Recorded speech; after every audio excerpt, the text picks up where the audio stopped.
What if the very fact that you love your dog that you see them every single day sleeping at your feet actually makes you the worst possible judge of their health? It's kind of a wild paradox, isn't it? I mean, we just assume that because we're constantly present, we're perfectly informed. Right. But human biology is just wired to notice sudden, drastic changes, not subtle, incremental ones. And honestly, that biological blind spot traps so many pet owners. So, welcome to today's deep dive. We're looking at this incredibly detailed veterinary podcast transcript today, focusing specifically on adult preventive care for French Bulldogs. Yeah, and the mission here is to completely flip the script on how you think about veterinary care. Totally. We're moving far away from that reactive, if it isn't broken, don't fix it mentality, Yeah. because applying that logic to a dog is actually a really dangerous trap. Right. The goal is to learn how to spot the invisible. We want to uncover how to recognize these gradual, tiny shifts in a dog's health long before they become like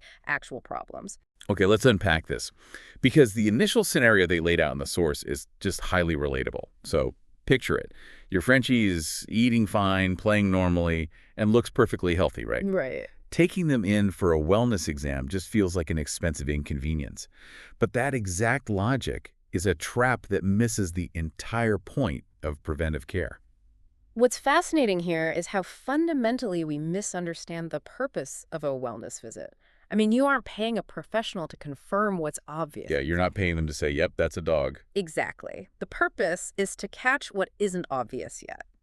When you take a healthy dog in, a vet visit actually establishes a longitudinal picture of the dog over time. A baseline. Right, a medical baseline. They are tracking the weight down to the ounce, evaluating breathing effort, checking joint mobility, and, establishing the condition of the skin and coat. Because if you only go when they're visibly sick, the vet has nothing to compare it to. Yeah, precisely.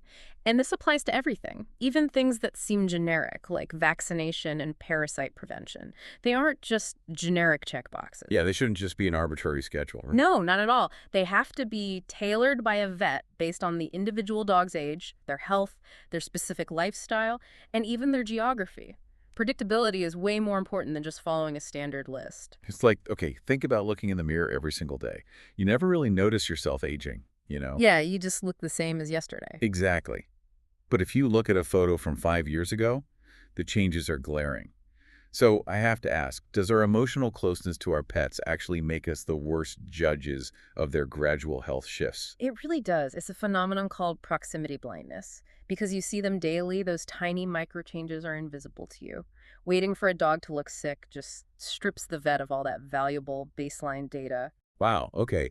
So moving on from the baseline concept, we need to apply this to the two most critical interlinked health factors for French Bulldogs, which are their airways and their weight. Oh, absolutely. These two things shift so slowly, but they are incredibly vital. But I have to push back here for a second. Let's talk about the breathing. Sure. Frenchies are, well, they're naturally prone to snoring and heavy breathing, right? Yeah. If a dog has been snorting since they were a puppy, how on earth is an owner supposed to draw the line between a normal snort and a problematic one? That is the ultimate trap of proximity blindness. Owners just assume it's a Frenchie being a Frenchie because their baseline has always included snoring. Right. But you have to look at specific warning signs. You shouldn't just be listening for the presence of a snore. You need to watch if they are tiring more quickly on walks or if they need more frequent breaks. Wait, so it's not about the sound itself? Well, not entirely. It's really about their recovery time. Small changes in how long it takes them to settle and breathe normally after exertion are the subtle red flags we need to watch for. Like, if it used to take 5 minutes to cool down and now it takes 15? Exactly. Even if the panting sounds exactly the same, that extended recovery time means their airway is becoming more compromised. And this ties directly into their weight too, right? Because weight creeps up so slowly and it's incredibly hard to track accurately at home. Oh, it is. That's why objective vet weigh-ins are vital. Weight directly impacts both breathing comfort and joint health. So how does the weight actually affect the breathing, mechanically speaking? Well, think about a Frenchie's airway. It's already compromised. They often have extra tissue in the back of the throat. When they gain even a few extra pounds, which seems minor on a dog that small, That fat deposits around the neck and chest. Oh, wow. So it literally presses on the airway. Right. It exponentially increases the physical burden on the airway. They have to pull harder to get air, which creates negative pressure, and that just sucks the tissue further into the airway. It's like sucking too hard on a flimsy plastic straw. Exactly. The straw collapses. Man, that's wild. Well, here's where it gets really interesting, because we're moving from these internal systemic issues and looking at the localized physical quirks of the French Bulldog's anatomy. Yeah, this is where daily home care really comes in to prevent those acute vet visits. Like those iconic skin folds. Yeah. They need consistent cleaning and drying at home, right? Because otherwise you get moisture buildup and irritation. Right. They are essentially warm, dark little pockets. If you don't clean them, bacteria and yeast just throw a party in there. But if they become red, sensitive, or smelly, home care is no longer enough. That's a clear signal for a vet. Exactly. You're moving from prevention to treating an active infection. And the same proactive baseline tracking applies to their ears and eyes. Yeah, the sources mentioned doing periodic home checks for the ears, like watching for odor, discharge, or redness. And for the eyes, you're checking for excessive tearing, cloudiness, or squinting. You need to establish a baseline of what normal looks like because eye issues progress incredibly fast in this breed. Because their eyes kind of bulge out more. Yeah, they have shallow eye sockets, which exposes more of the eye and can even prevent them from blinking fully. Wow. And then there's dental health, which I feel like nobody wants to deal with. But this breed has a proportionally shorter jaw. Yes, but they have the same number of teeth as a dog with a long snout. Oh, so the teeth get super crowded, leading to a much higher plaque risk, meaning they really need consistent home habits and professional assessment. It's like brushing your teeth. You don't wait for a cavity to start brushing. That's a perfect way to put it. Home care and professional evaluation are not competing approaches. They're two halves of a whole. Yeah. The owner handles the micro habits, which makes the vet's macro evaluations much more effective. Okay, so having covered the internal health and localized anatomy, let's zoom out to how the Frenchie interacts with their physical environment, specifically through movement and temperature. Movement is a big one. Vets are always looking for subtle gait shifts in the clinic. But at home, owners must watch for things like hesitation on stairs or reluctance to jump on furniture. Exactly. Or even just changes in how the dog stands up after resting because they carry so much weight on their front legs. Those joints take a beating. And then there's the environment, Okay. specifically temperature. Heat safety needs to be a year-round mindset. But I have to admit, I jokingly questioned this point when I read it. Oh, really? Yeah. I was like, wait, thinking about heat stroke in November, isn't that overkill? I get that a lot. But if we connect this to the bigger picture, it makes total sense.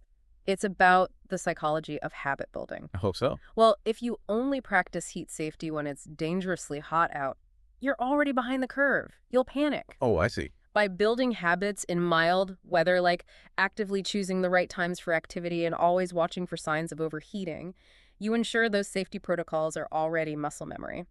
So when the dangerous summer heat actually arrives, you just automatically know what to do. That is so smart.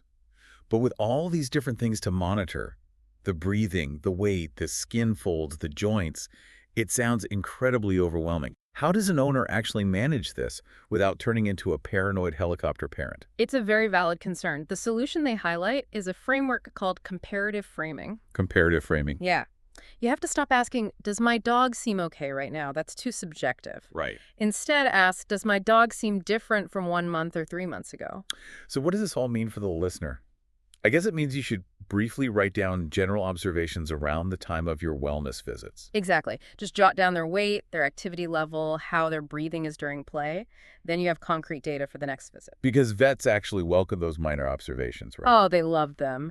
The context of an owner who knows the dog intimately, combined with the vet's objective assessment, is just the ultimate power combo for diagnosing issues. It really turns observation into a low-effort background habit, rather than an exhausting, one-off daily chore. Exactly. So to summarize the ultimate lesson here, preventive care is not a single annual event.